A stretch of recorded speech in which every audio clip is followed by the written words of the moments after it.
ഇന്നലെ നമ്മൾ അങ്ങോട്ടേക്ക് കൊണ്ടുപോയ സമയത്ത് നമ്മൾ ജ്യൂസും ഭക്ഷണവും അവിടെ എൻ്റെ ഭക്ഷണമെങ്കിലും നമ്മൾ മേടിച്ച് കൊടുത്തിട്ടുണ്ടായിരുന്നു. അപ്പോൾ അത് കഴിച്ചില്ല, അത് വാങ്ങിയില്ല, മാറി എന്ന് പറഞ്ഞു. അപ്പം എന്തായാലും എനിക്ക് തോന്നുന്നു അത് നിരാഹാര സമരം എന്ന് പറഞ്ഞത് അങ്ങനെ തന്നെ മുമ്പോട്ട് പോകാൻ വേണ്ടി തന്നെയാണ്. പണ്ട് ശബരിമലയുടെ വിഷയം വന്നപ്പോൾ അദ്ദേഹം ഇത് തന്നെയായിരുന്നു ചെയ്തത്. അപ്പോൾ എനിക്ക് തോന്നുന്നു അങ്ങനെ തന്നെ മുമ്പോട്ട് പോകാനായിരിക്കും. ആ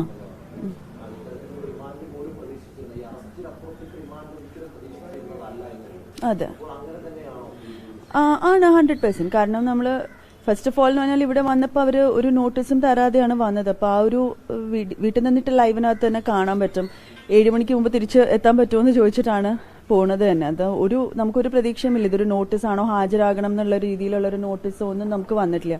പക്ഷെ ഇന്നലെ കോടതിയിൽ പറഞ്ഞത് അത് അങ്ങനെ പറഞ്ഞു, നമ്മൾ കൈപ്പറ്റിയില്ല എന്നൊക്കെ പറഞ്ഞു. അപ്പോൾ ഇത് ഫുൾ കള്ള കേസാണ്, എല്ലാ കാര്യങ്ങളും അതിനകത്ത് പറഞ്ഞിരിക്കുന്ന കള്ളമാണ്. പിന്നെ ഇന്നലെ ബെയില് റിജക്ട് ചെയ്യാനുള്ളതെന്ന് വെച്ചാൽ 75(1) എന്ന് പറയുന്ന ആ സെക്ഷനകത്തുള്ള പറഞ്ഞ ഏതോ വീഡിയോസിനകത്തുള്ള ഏതൊക്കെയോ കോണ്ടന്റ്, അത് എന്താണെന്നുള്ളത് ക്ലിയർ ആയിട്ട് എടുത്ത് പറഞ്ഞിട്ടില്ല. ഏത് വീഡിയോയിൽ എക്സാക്ട്ലി ഏത് കോമന്റ് ആണെന്നും പറഞ്ഞിട്ടില്ല.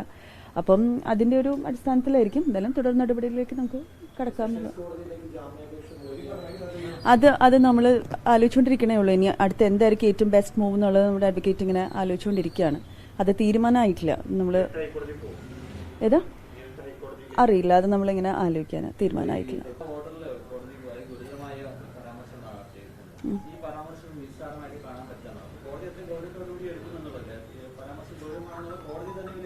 അല്ല, ബഹുമാനപ്പെട്ട കോടതിനെ എതിർത്ത് പറയുന്നതല്ല. പക്ഷെ ഇതൊക്കെ ഒരു ജഡ്ജിന്റെ ഡിസ്ക്രിപ്ഷൻ ആണല്ലോ. എന്താണ് വളരെ ഗൗരവമായ പരാമർശം, എന്താണ് അല്ലാത്തെന്നുള്ളതൊക്കെ ഒരു ജഡ്ജിയുടെ ഇതാണല്ലോ. അപ്പം ശരിക്കും ആദ്യം ഈ കേസിന്റെ ഒരു രീതി നോക്കുകയാണെങ്കിൽ തന്നെ ആദ്യം പറഞ്ഞത് വിക്ടിമിന്റെ പേരും ഐഡന്റിറ്റി റിവീൽ ചെയ്തു എന്ന് പറഞ്ഞിട്ടായിരുന്നു.